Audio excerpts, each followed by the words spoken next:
Welcome to the Gray Report. I'm your host, Spencer Gray. And if you're a multifamily investor, whether you're active or passive, you're in the right spot. Because every single week on the Gray Report, we're breaking down the latest research reports, news articles, and data points from the multifamily industry, commercial industry, but also the macro economy to arm you with just the best information to make some really well-informed investing decisions. I've got the manager of investment communications here at Gray Capital. Joining me is the new co-host of the Gray Report, Griffin, Haddad. You've seen him on the report before, but he's here in a new official capacity. Really excited to just get into this. We've got reports from PwC, Yardi, as well as another preview of Gray Capital's own 2026 Midwest Multifamily Forecast. You're not going to get this information anywhere else. We're going to be going over some details that you're going to need to know you're going to be investing in apartments anytime in the near future, and you might not get these anywhere else. So stick around. Let's get into it. Let's go.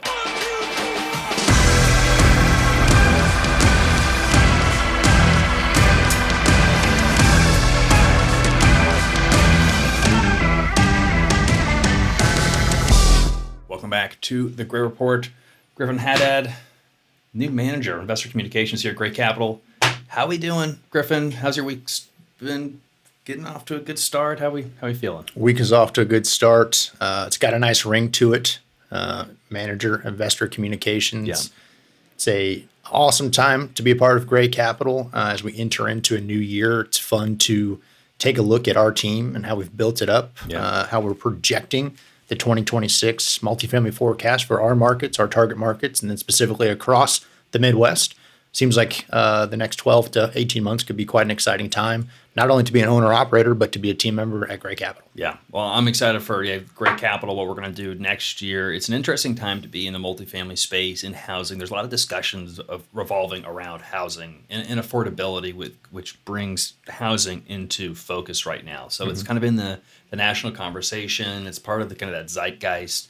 And we're kind of right in the thick of it, trying to understand kind of what next year is going to look like. Now, we can look back a year ago at some of the predictions for 2025 and acknowledge that a lot of those predictions and forecasts were not correct. There were calls for a return to like some substantial rent growth this year.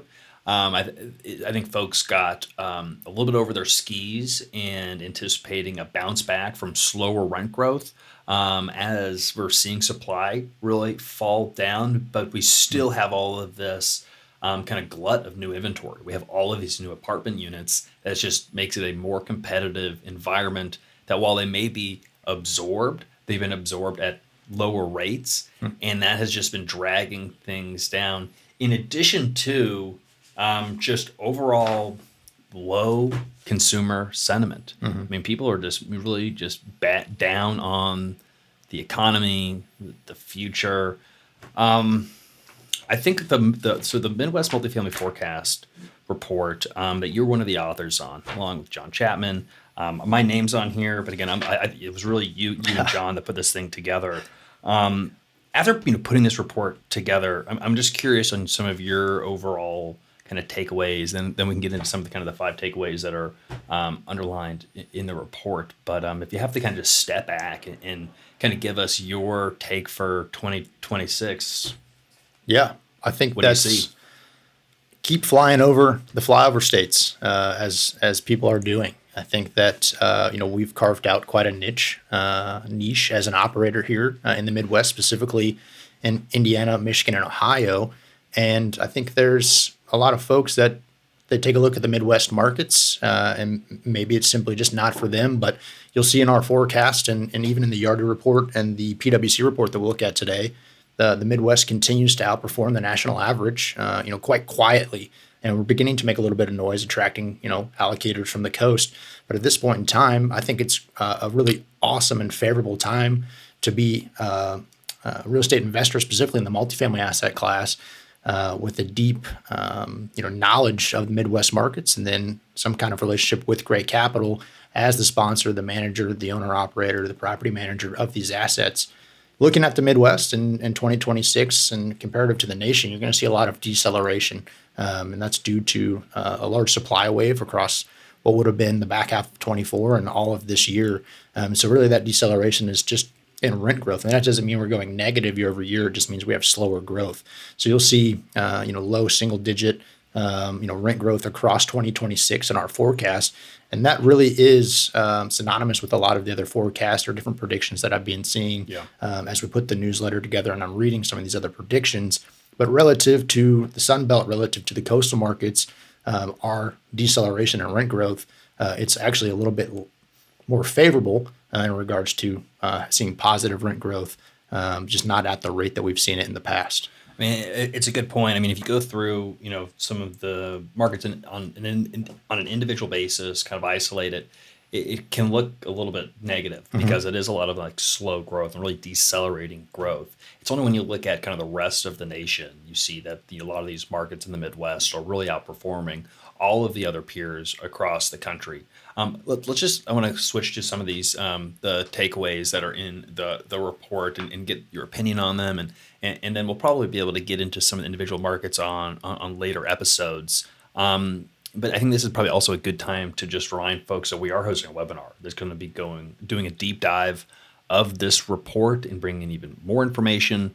It's December 16th at 2 p.m., I believe, Eastern. Again, it's going to be a live webinar. So pop on the Great Capital website, greatcapitalllc.com. Not only can you download this report, but you can get registered for the webinar. It's going to be interactive. You can ask questions. These are really well attended and exciting live events. And if you can't make it, sign up for the webinar because then you'll get sent the replay and all of the information. Let's take a look at some of these takeaways. So number one is Midwest leads the nation in sustained rent growth. The Midwest remains one of the best performing regions in the United States. And I think, sustained rent growth is one of the key words, I think, in this sentence, because there are other markets and even regions that are, doing pretty well, especially like on the coasts. Like the Northeast has been doing exceptionally well. The markets like San Francisco are posting some really strong numbers in addition.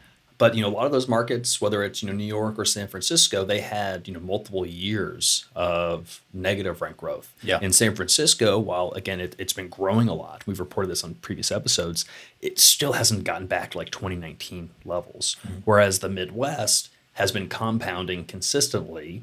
And while we didn't see that absolute peak, the same high percentages that like Austin saw in 2021, 2022, we saw robust growth. So instead of like 24% rent growth, we had like 14, 15, 16% rent growth, even as high as 20 in some submarkets. Wow. But then we never went negative, where Austin has had like negative 20% rent growth over the last 2 years, where markets like Indy, Columbus have at least been posting positive, 1 to 4% gains consistently. Yeah, it seems like our peaks and our valleys might be a little bit less prominent, but it's smoother ride across the course of an investment period or hold period. Yeah. With the steady eddy markets in the Midwest, reducing volatility and allowing for some type of predictability and overall cash flow as we go to underwrite our acquisitions. Yeah. Number two, slow growth either equals better entry points. Can you explain this for us, Griffin, a little bit? Because slow growth doesn't exactly get me excited to invest in something, but we're saying basically it's going to create some opportunities. What's the deal?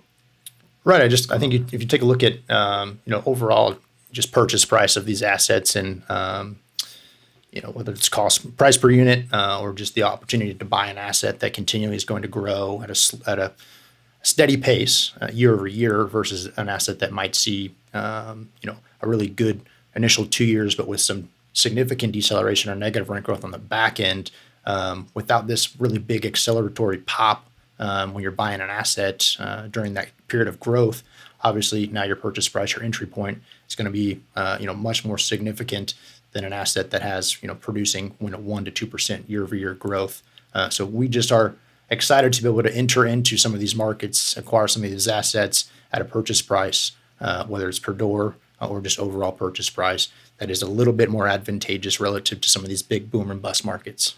Yeah, I don't think that people are going to be able to get. I think the slow growth is going to limit some of the some folks being able to kind of bid up some of these assets, right? And so in a sense, it's going to have like a short-term ceiling on some of these asset prices.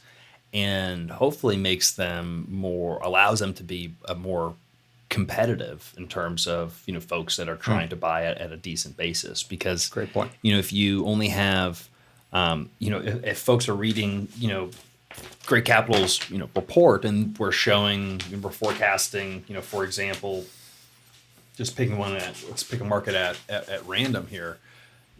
Cincinnati, rent growth's at, 2%. Well, if I can only underwrite, 2% rent growth, or, Louisville at a 0.9% rent growth versus kind of that long-term average of like 3.5%, 4%. If I want to hit that 15 IRR over 5 years, Right. I'm going to have to bid at a lower purchase price. Because if you've ever, really underwritten a multifamily deal, it's all about compounding. We were talking about compounding rent growth, just a second ago. If you have 2% rent growth in the first year, even if you have higher degrees of rent growth in years 3 or 4, it's hard to make up for that lack of growth. So, you're compounding, after. It's actually Year after year after year after can be year. a sneaky trick some sponsors can pull by using like their pro forma numbers in like year 1, and so like assuming that you'll have gotten the rent premiums when you buy it. To show like, we're showing a stabilized pro forma, even though it's going to take 2 years to achieve those there. stabilized rates. Because then you grow at a 3% rate over those higher rates. You're compounding at the higher rate versus taking a long time to actually get to those stabilized rates and then growing.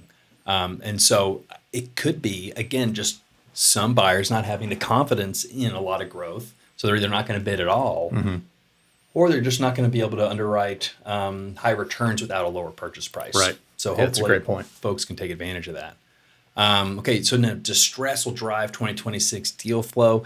Are we sounding like a broken record? I mean, we've been talking about distress. I can remember since, kind of 2023. At the end of 2023, there were supposed to be a lot of loan maturities.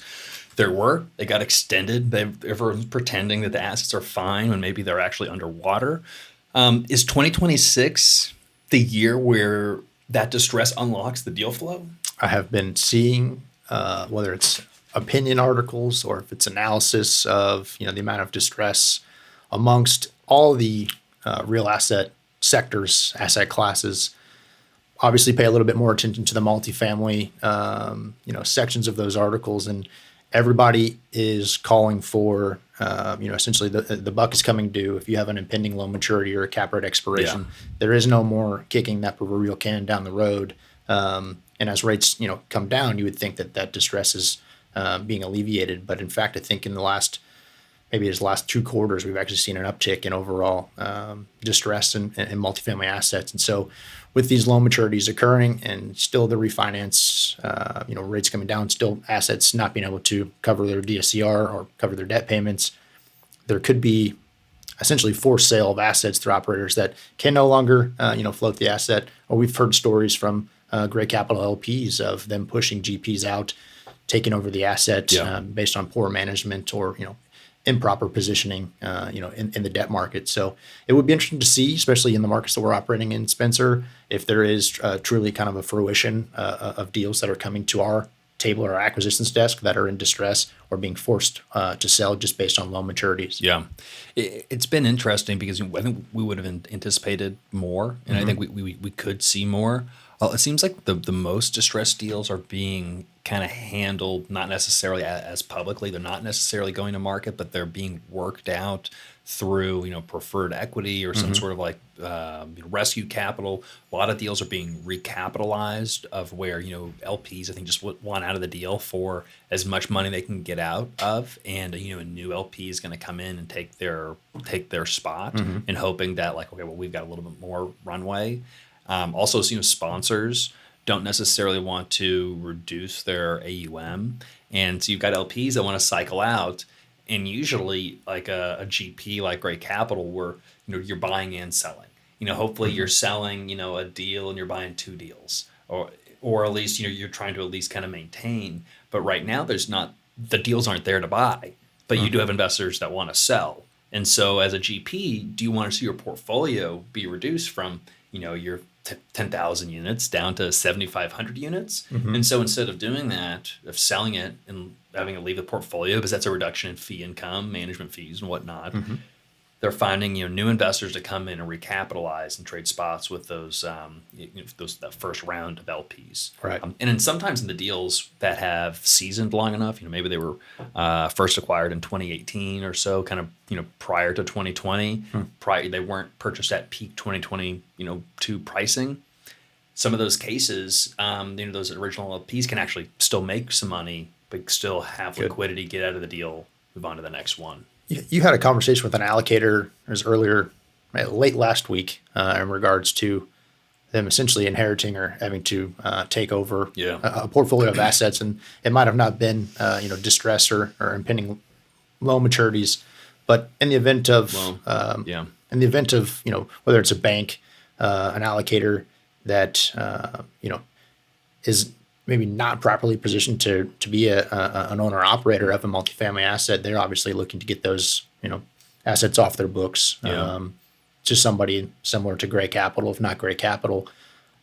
What do you think about those opportunities? And I know specifically that conversation you had might not have been in the markets that we are focusing in, but as somebody that's looking to acquire multifamily assets in 2026 and beyond, is there an avenue that you can go to a bank, go to the owner operator, the sponsor, the allocator that is not maybe properly positioned to own and manage those assets and seek maybe a portfolio sale or one or two? That's a great example. I think some of those opportunities are going to exist. I think some of them are probably percolating up right now. Mm-hmm. I think they're so far they're kind of few and far between, and kind of one-off special situations. Mm-hmm. But they are definitely popping up more frequently. And that's in that particular example, it's actually a sponsor. I don't have all the details. But speaking to a pretty large allocator, and they're I think in about a dozen of these deals with one sponsor, and it is and isn't related to distress. And because there are they're in markets that aren't doing that well. Mm-hmm. A lot of negative rent growth is mostly in the Sun Belt, but the main issue was that there was essentially some allegations of fraud with the sponsor or GP. Essentially misallocating funds, commingling funds, moving improper use or movement of funds is kind of as far as I got into it, and so the JV the allocator, the JV partner, who is typically pretty passive, they're the LP and they've got the sponsor. They've had to step in and essentially kind of remove that GP and are going to be stepping into kind of that asset management role. That's not easy to do. They're not necessarily in the business of doing asset management, or more than asset management, really kind of operating these assets. Even if they've got a third party property manager, I mean, as you can see, you've seen day to day. You can have your property management team, but there's asset management. There's a lot of other lot that goes into it. A lot of decisions, a lot of tracking, a lot of meetings, and a lot of those groups. Not that particular case, but similar.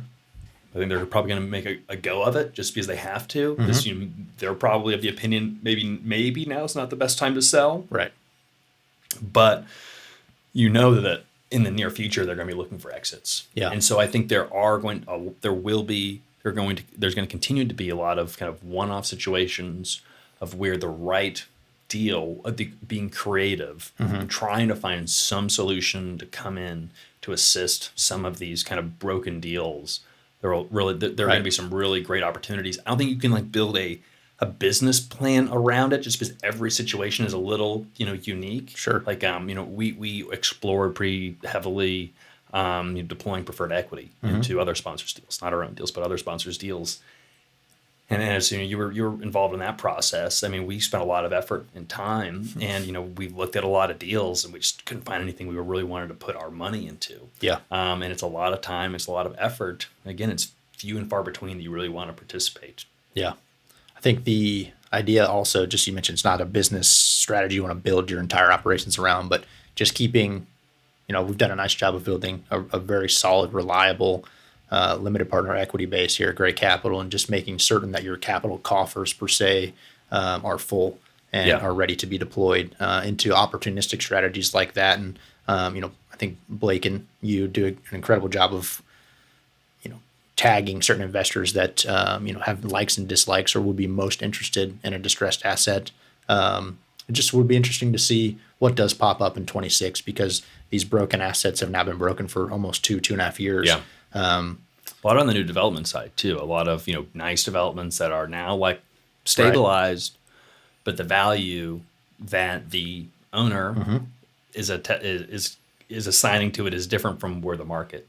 And those developers are just not in the business of operating. They're not most of them are not in the business of operating, and they're also not in the business of selling at a loss. But that's kind of the reality that they're facing right now.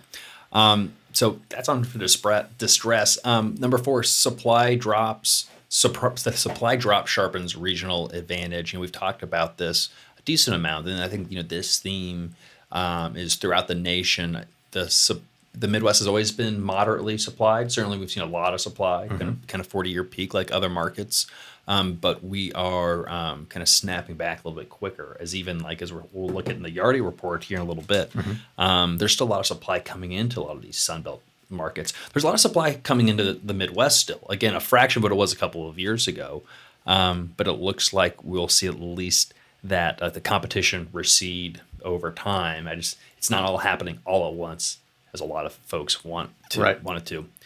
I think number 5, I think, is an interesting takeaway that we dropped in here that's not necessarily related to the forecasting of rent growth and supply, but it has to do with kind of costs and expenses at the end of the day, kind of where net operating income is landing. And that is that the fundamentals are going to strengthen as costs ease.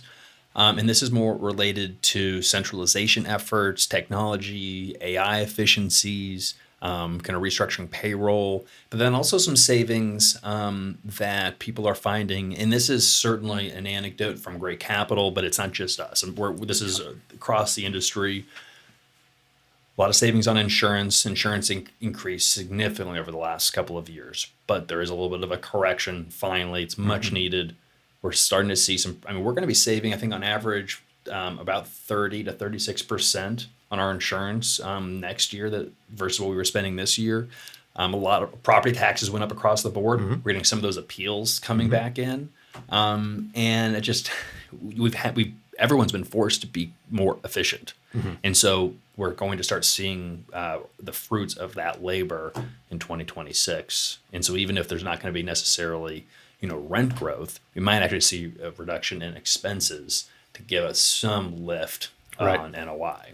And I think that number 5, you said it's maybe not necessarily encapsulated into our report and our forecast, but it's very anecdotal here at Great Capital. There may be sponsors that are maybe behind the trend in regards to the utilization of technology, the centralization of leasing, all of these different strategies that we are implementing here at Great Capital to really drive bottom line and push investor returns in a more favorable way. So number 5, maybe not necessarily directly tied to what's included in the report, but somewhat of a sneak peek window into our operations at Great Capital into the next year. Yeah, 100%. Well, just a reminder, you can go grab this report, greatcapitalllc.com. It's the 2026 Midwest Multifamily Forecast report. It's packed full of insights, again, forecasts on rent growth, supply for some of the Midwest's top markets. So if you're at all curious about the Midwest, check it out, greatcapitalllc.com. You go find the link, and then make sure you register for the webinar as well. I want to shift over to talk about this PwC report. Do you have something else? We definitely got to let everybody know that data scientist John Chapman will be on the webinar, diving into methodology, data collection, aggregation, John's a gem of a human. So tune in, 1, to meet John, 2, to understand his methodology, and 3, to dive deeper into the report with Spencer. It should be a great webinar. Don't miss it. Yeah, it's gonna be a lot of fun. Yeah, because this was not just metrics that we pulled from CoStar. We use CoStar, as a lot of kind of the source for a lot of the data. But as you go down to the bottom of a report and you read the methodology, there was a lot of kind of custom modeling that was done. Use a lot of machine learning for a lot of these a lot of the forecasts. So really really just proud of the team, of the work that you and John did to put this report together. Some really novel research, and be on the lookout for more from the team. I did not draw those images. Oh, don't give all your secrets away, Griffin. I thought you Did not draw. spend your extra time with these great looking images. I thought that you did a great job. Yeah, they're awesome. I can just see you there in the wee hours of the morning with your charcoal, Yeah, your pencils. Okay, PwC put out a really nice report through a survey. They have a piece out for every single kind of asset class in commercial real estate. We're just going to focus on the multifamily piece, but if you are subscribed to the Great Capital newsletter, the Great Report newsletter that goes out every week, every Thursday at 8:30 a.m., there's a link like in last week's newsletter to every single section for every asset class. If you want to keep getting sent really insightful reports like this, sign up for the Great Report newsletter at greatcapitalllc.com. Affordability shapes multifamily trends is the headline. Deliveries are waning alongside sharply decelerating starts while demand moderates amid slower job growth and reduced immigration. The growing affordability gap is driving migration to smaller cities and prompting policymakers at all levels to devise strategies to deliver more housing. And multifamily remains a favorite asset class for investors, but deal flow is limited by questions about whether its perceived stability justifies current low acquisition yields. That last point, the last bullet point that I read, really resonated with me more than anything. The deal flow is limited by questions about whether its perceived stability, as in multifamily, perceived solid asset class, is what's going to be needed. It makes sense. But is that enough to justify some of these low acquisition yields?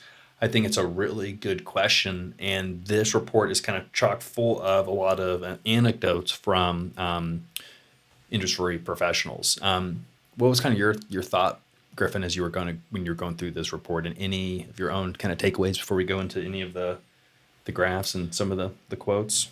I think there's two paragraphs in the middle of the screen currently about how everybody thought 2025 would be a year of recovery. It seems like now that recovery is moving into 2026. And then that paragraph just below that says that not that the multifamily outlook is bearish, but the long-term growth and stability of multifamily, I think, is speaking for itself.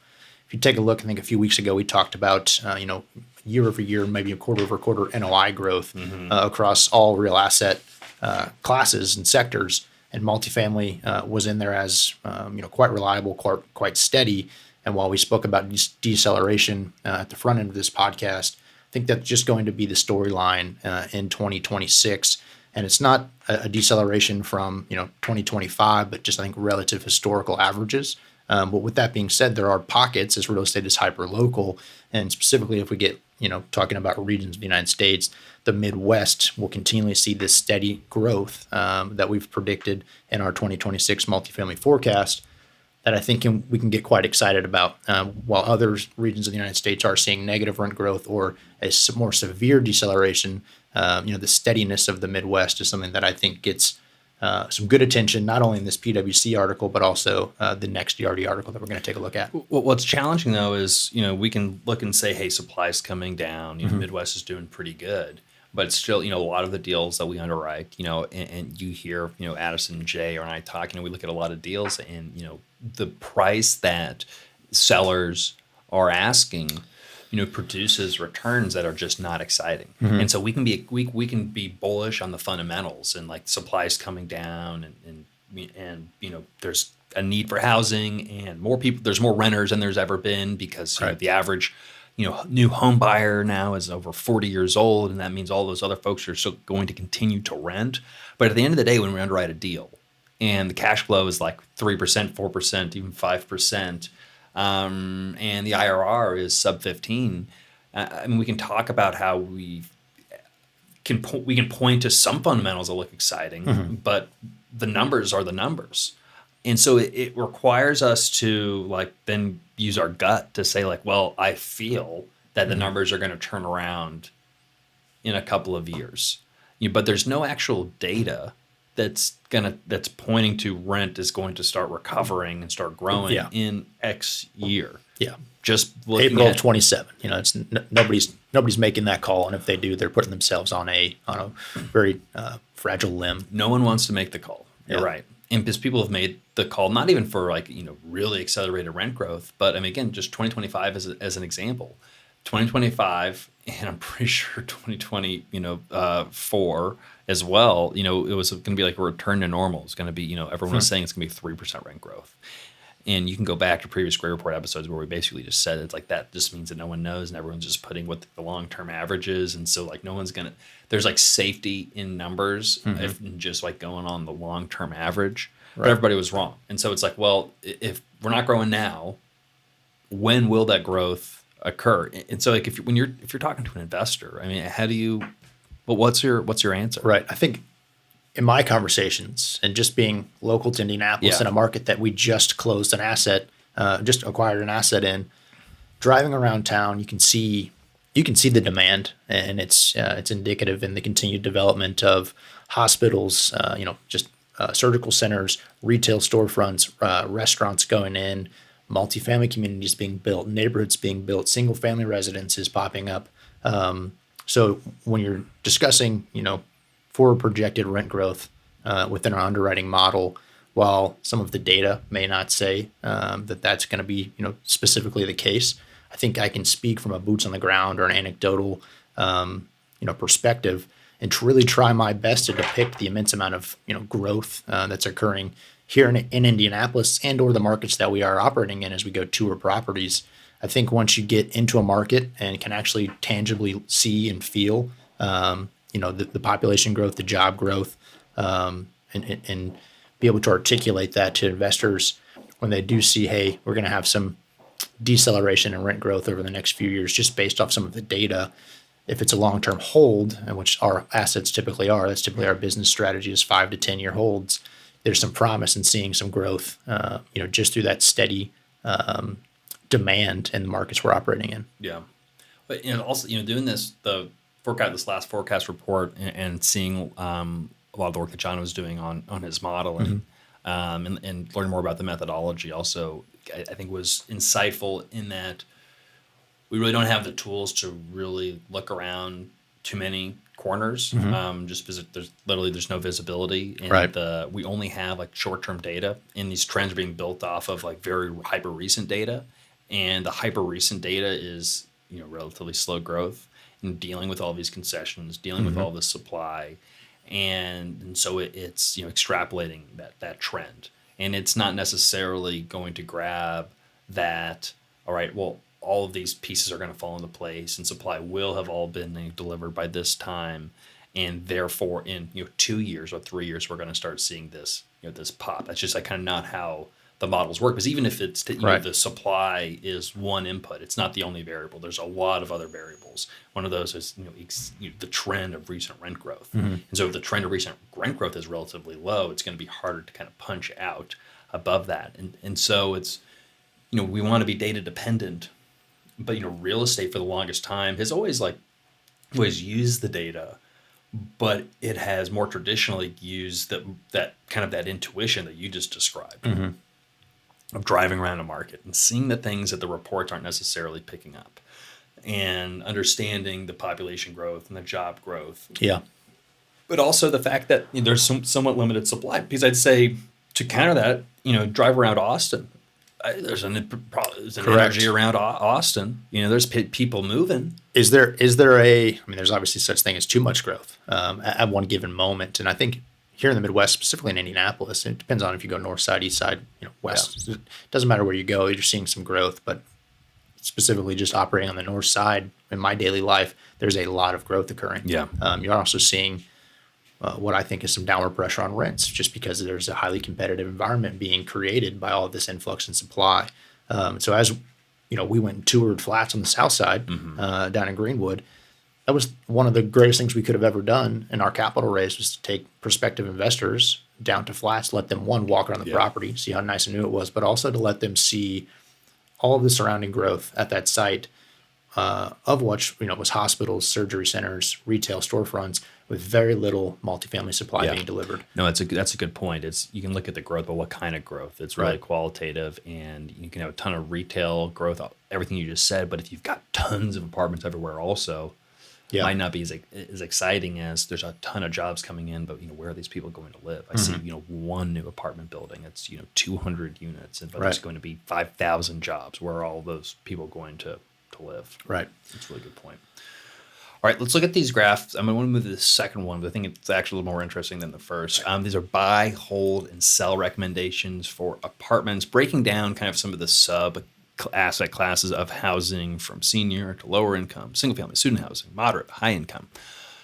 Not a lot is in the strong sell category.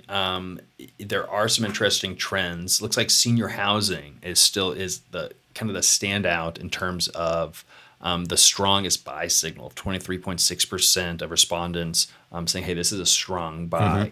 That's compared to high income apartments, which is only at a 9.1% strong buy rating. 42% is on kind of just the buy rating for high income apartments. 37% is at a hold, with 10 are expressing, "Hey, you should probably sell those high income apartments." The senior housing is interesting. I mean, it makes sense because a lot of folks are retiring. The gray wave. Exactly. Yeah, the gray wave, the silver tsunami. Yeah, there you go. Yeah. Which is interesting because there's a lot of aging in place. People, a lot of seniors don't necessarily want to, or baby boomers, whatever the politically correct term is for older folks. They don't necessarily want to move out of those, 6-bedroom homes. They'd much rather just let the millennial generation just kind of stir around, tell their parents they need to move out, and not unlock that housing supply for other folks. Student housing is also interesting in terms, 11.8% folks saying, hey, you should buy some student housing. 56% just say buy. 27% are saying to hold the asset class itself. Any other standouts on this chart for you? I mean, basically, it's 50% of folks. It's buy or hold. Buy or hold. It's good. It's a good time to have a healthy portfolio. Yeah, and I think it reiterates. It's not. So this is we were talking about before we press record, and kind of similar to like a buy, hold, sell rating for stock market. And it's a little bit different because it's not like people are saying, hey, you need to sell it because things are going to get worse. It's almost like sell it because it's not a good time to sell right now. You're going to be selling low, and just got to hold on for a little while longer before you get into an environment of where you can probably get that price that you're actually looking to get. Let's talk about pricing. On the survey, opinions of current apartment pricing. This isn't exactly. Actually, this is to me. This is surprising. I would agree. It's 70% of respondents say that high-income apartments are fairly priced, with only 8.3% saying underpriced and 21% saying overpriced. Pretty much everyone is saying that all of these asset classes are somewhat fairly priced, with lower-income apartments being the least fairly priced. 30% of folks are saying that they're overpriced. I think that makes the most sense because, when I see a 1960s built, kind of value add deal that's priced, for the same cap rate as a 2025 or 2024 delivery, I start, it becomes a little suspicious. I'm even just taking a look at the single family rental. With where interest rates currently are and where they have been, having a single family rental becomes quite challenging to produce any cash flow. So I'd be interested to know at what LTV, maybe this question was being asked around, just based off of leverage. Because with the leverage that we're typically targeting, I think you would be in the overpriced, department in high income apartments. I'm a little shocked by this survey, to be honest. Again, because it doesn't really match up. If 57 to 70% of respondents are saying, "Hey, no, it's fairly priced," and why isn't everybody buying? That would indicate that bid-ask spread should be a little tighter, but in reality, it's a little bit further away. 79% of individuals that are looking to buy high-income apartments think they're fairly priced or underpriced. Yeah.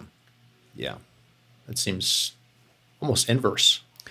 Maybe not that severe, but I would agree. It's fascinating. I wonder if it's the context of people that respond to that question of like, it's not, the pricing's fine. Like, we're not buyers right now, but I don't know. there's just something doesn't sit too well, or doesn't make a ton of sense. There will be talking about supply in this PwC report as well. Noting what we've talked about with the Sun Belt relative to the Northeast and Midwest markets. There's a quote. With these varying dynamics, rent growth may be slow to return to the Sun Belt markets as they absorb excess deliveries over the last few years, while rents could continue to grow in the Northeastern and Midwest markets where new units will be in short supply, and that's further confirmed in our Midwest Multifamily Forecast report that we just talked about.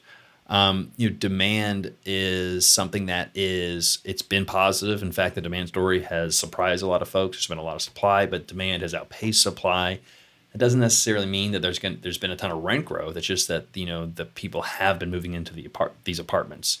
It's because the landlords have lowered the rent, given concessions to get people to move in. But as supply recedes, we're also going to see demand recede. And this isn't shocking, though, just because there always is a little bit of a build it and then they come cause and effect of, like, there's new supply. It does kind of generate some demand of, I'm going to move into the new thing.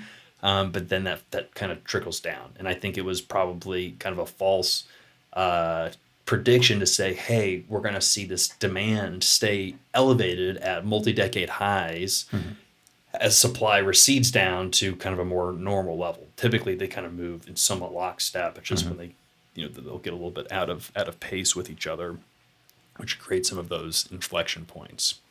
Affordability is in a just continuing trend. It's just more and more in the national conversation of affordability, and specifically housing affordability of, how do we solve for this? Talked to Addison about this on the last episode last week. And, there was a lot of discussion over the 50-year mortgage that's been proposed. Do you have any opinions on the 50-year mortgage, Griffin, by the way? I'm comfortably positioned with my mortgage in my home, so I haven't really read too much into it. But it does seem like a little bit of a smokescreen in regards to lowering monthly payments, but then the overall interest expense at the end of that 50 years is astronomical. So the lenders are positioning themselves to continue to make more money while kind of pulling the wool over the homeowners' eyes in regards to, in reality, lowering their monthly payment, but on the back end, they're actually going to be spending, multiple more in regards to their interest payments. Maybe about like a third more. And then name somebody that that's lived in their house for 50 years. Yeah, but not too many people. Now, I think that's where some of the confusion kind of stems from, is that, like, to your point, who lives in a home for 30 years? You get a 30-year mortgage today. You don't have to. Who's saying, well, you're gonna pay so much interest over your 30-year term? But you could say the same thing about a 15-year mortgage. Mortgage has the advantage of the 15-year mortgage. It's cheaper because relative to how much interest you're going to pay. Right. But most people aren't solving for total interest paid, relative to building up equity. They're looking at what is my monthly payment going to be for cash flow. Kind of the same way we look at multifamily. I mean, we buy multifamily and we use interest only terms. So we typically have multiple years of where we're not paying off the debt at all. We're just paying interest because we're looking at cash flow. How much cash flow are we going to be able to throw off from the asset? And then we're looking at, forcing appreciation through, increasing the rents or rents going up over time, increasing the asset value. And so the valuation is going to grow, in a faster than, we're just going to be paying the debt off. So, like, we're not betting on, we're just going to buy this thing and pay the debt off over time and own it. It's more of, we're buying it for an investment purpose. It's going to generate cash flow.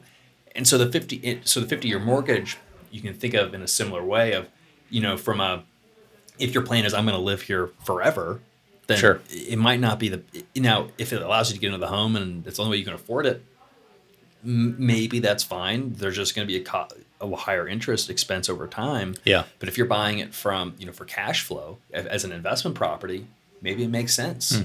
I mean, amortizing over, 20 more years versus 30. Yeah. But I think the biggest issue is, again, are we really solving any problems with it. It's like it's another like loan product for like the banks to sell, but like you're not solving affordability with a 50-year mortgage. No. Like it's like very marginal fractions of a percent of people you might be able to help. Yeah. And so we're not really getting to the core. One piece I want to talk about from the PwC report, it gets back to the Midwest and affordability. And this is from a researcher at a multifamily real estate trust, probably located on the coast somewhere.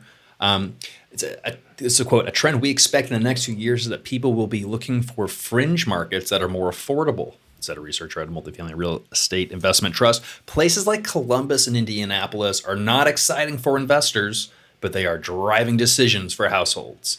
Well, he obviously is not a subscriber of the Gray Report, because there are investors that are excited for markets like Columbus and Indianapolis. In fact, they're like kind of our two primary markets, exactly for reasons like this, because folks that are sitting in some ivory tower working at their fancy real estate investment trust have that opinion of calling places like Columbus and Indianapolis a fringe market. But the reality is it's true. Folks are looking for affordability. And I don't know if you listened to this last week's All In podcast, but they're talking a lot about how, I think they were talking maybe like a Ben Shapiro quote, but this concept of historically, folks have moved to areas that have higher potential for better outcomes. You're living in the old country in Europe and there's no opportunities. So you come to America and search for opportunities. Right. You move out of the country to the big city for opportunities. You move out of the big unaffordable city to the fringe Midwestern market on the frontier to find opportunities. It's like the story of America to travel for opportunities. Right.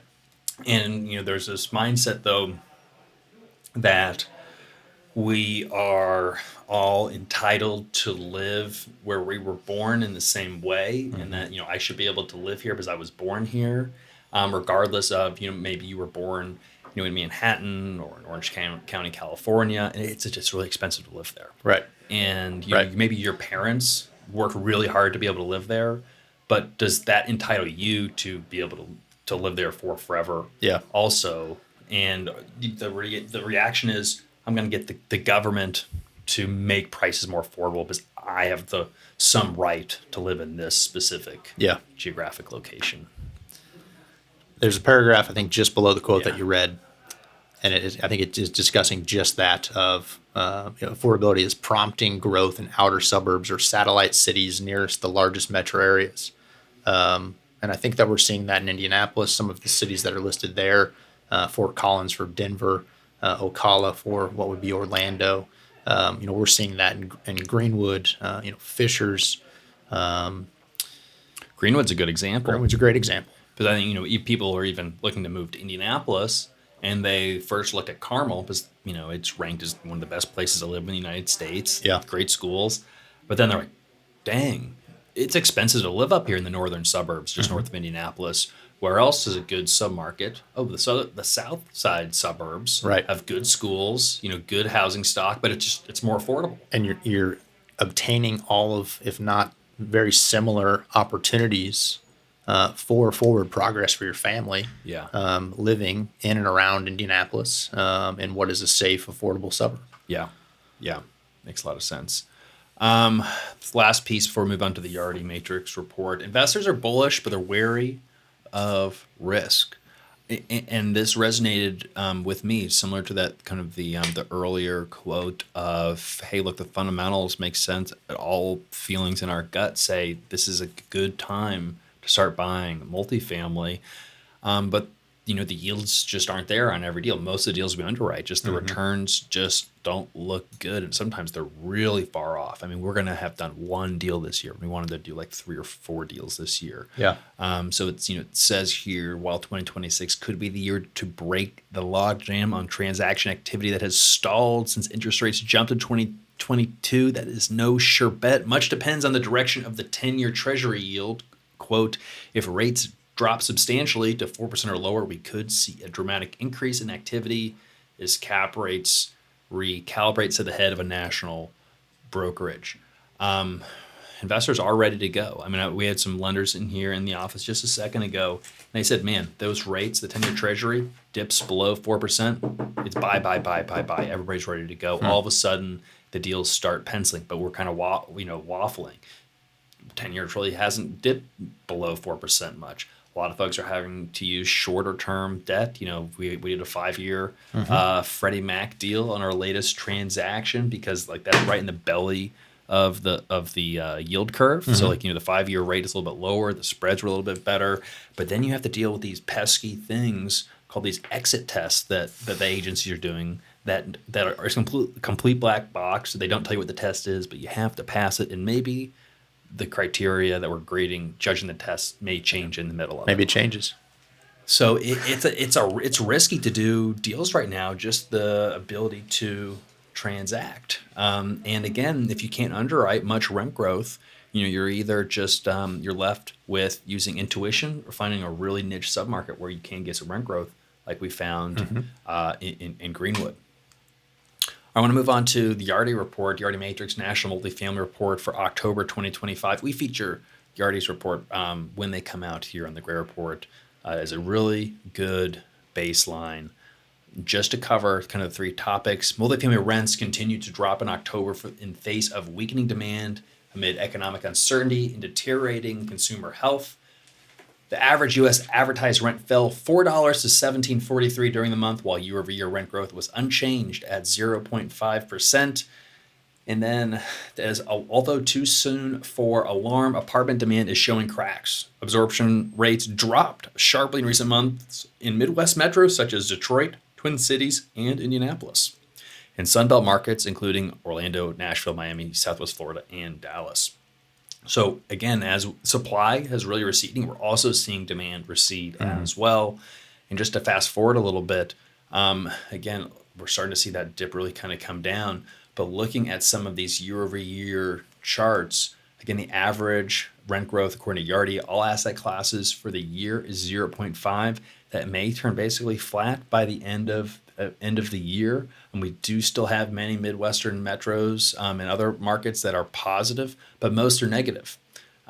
We are also seeing a trend. Now I'm going to go to month over month numbers. The month over month looks much worse than the year over year. The year over year just looks not great, but there's still some positivity. New York's at 5%, Chicago's just below 5%. 3.8% is the 10-year national average. That includes the peak during COVID. But man, Griffin, look at this month over month.